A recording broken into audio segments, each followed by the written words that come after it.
Canada more so. Like this trade isn't, like this lack of trade isn't really worth it, especially with America. You know, America's on its way. Okay, for economics, I'm going to bring up the point of how much prisons actually do cost per, I guess, inmate. It's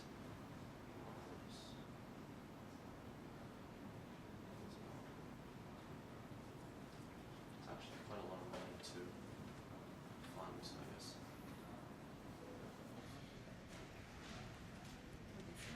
I don't know, but in the past, when doing your lessons with us, what have you done talk about TV and things like that? What have you done?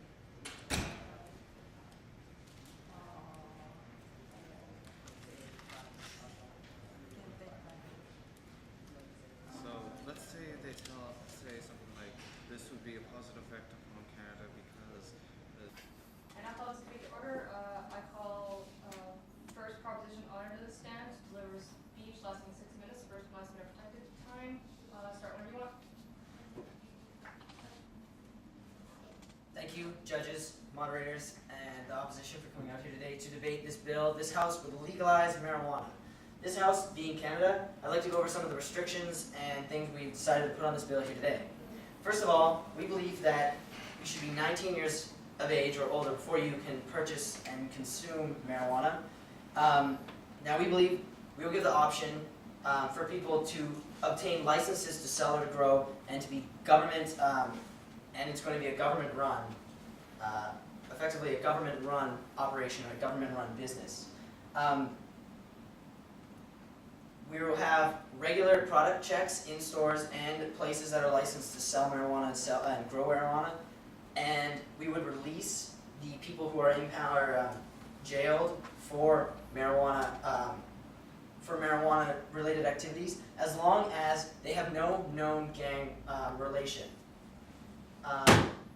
Nextly, we would restrict the use of marijuana to inside your own home or inside a home where the owner is cool with it, I guess you could say. And we also would like to say that you cannot drive while under the effects of marijuana. You cannot operate heavy machinery, you can't work. Same rules that apply with alcohol. Now, before we start, I'd like to say where we decide to get the money to have these regular product checks and have these operations to license. And these are going to be from, no longer we don't have to have these drug raids. There's a lot of other more productive ways we can have our cops, like doing these regular product checks. The amount of people that are no longer in prison due to this bill would generate a lot more revenue for us to provide these product checks and other programs to license, sell, and grow marijuana. And I'd like to get to my first point, how marijuana has no realistic harms. Now, there's been 0 accounted deaths for marijuana. You can't effectively overdose on marijuana. It isn't dangerous as cigarettes or alcohol.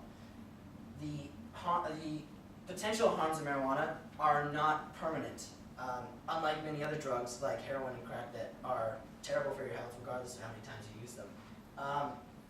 And then, taking a second,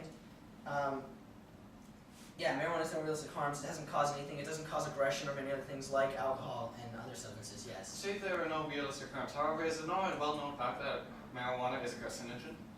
Marijuana is actually, that is not a well-known fact as a carcinogen. Actually, it isn't proven to reduce sizes in lung tumors. It doesn't cause lung cancer. I don't know where you're getting your facts. As we said, it has no realistic harms. It isn't addictive. It hasn't been proven addictive. It doesn't lead into these negative paths. It isn't a gateway drug, so to speak. My partner will cover how it's not effectively a gateway drug, especially when we legalize it. It will no longer become a gateway drug. Yes, so now I'd like to move on to my second point, how this prevents children from getting into drugs and abusing substances. It is much harder to obtain alcohol as a minor than it is to obtain marijuana as a minor, as it stands. And to get marijuana, you have to associate with a crowd that is selling not only marijuana, but many other substances. And we believe if kids have to obtain marijuana, have to go through somebody who's responsible, who can get it through somebody who's responsible, they will be more inclined to get more information about marijuana, more restricted. Their parents could, like alcohol, have it as a treat. Something, if it's purely restricted, then kids go out of the way to find it. But if we have marijuana being dispensed by adults and the government, it is much harder for them to obtain it. And if it is, it'll be better regulated for the kids, so they won't overindulge and provide harms. There's no harms overindulging, but as a kid, you can't just introduce these substances without some form of moderation.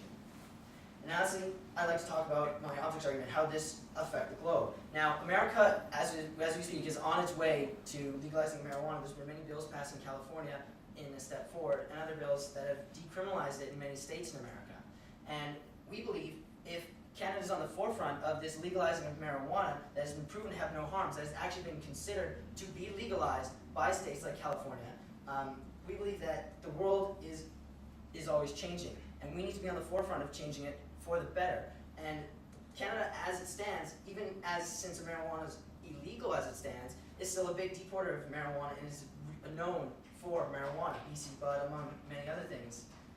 So this would not only we would generate revenue and trade. We'd be able to trade with the globe. It would be a new resource, especially since our primary resources are dwindling. We no longer do that. This would provide jobs for people that previously had jobs in the primary resources, would have a new primary resource to work with. They wouldn't become defunct. We wouldn't totally rely on the tertiary sector of the economy. My partner will get more onto the economics points later. So what have we shown you today? We've shown you how our bill that we are going to propose would generate revenue. It would prevent children from getting into drugs. And we've shown you marijuana really has no harms. It isn't harmful to anybody. And this is a very strong point, is it's effectively a useless law we have. It's causing damages, if anything. It's restricting people's freedoms. And we believe, with the restrictions we have placed, marijuana would be a benefit to Canada, the society that we live in, and the globe. Thank you.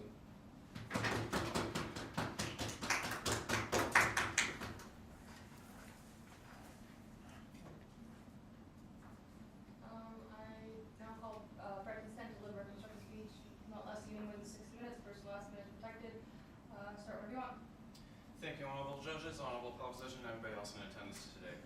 I would like to start off today with some rebuttal to the honorable proposition's points. Then I'll go into my own constructive points about the inherent negative effects and harms upon the populace by the legalization of such a product, including the immediate side effects, including how it's a carcinogen and the immediate mental issues that are impounded upon this, the dependency on the product that is created with the use of it, and the ease of access for young if this if this law is passed. I will then go on to my second constructive point about the moral harms and the ethics of passing this bill, including the inherent message we would be giving out to the world by passing this law. So first of all, the honorable proposition has given us many great ideas for how this bill would be implemented, including the 19 years purchase limit, the licenses for selling and growing of these products, and many other points. It's about the restrictions upon this. However, I'd like to point out to you today that this is also imposed upon other products such as alcohol, oil, and tobacco, which are all easily accessible by anybody in society today, including those who should not be having it, such as children, people who have mental illness. As all of these people who are at risk have this access, and we see no difference upon this product.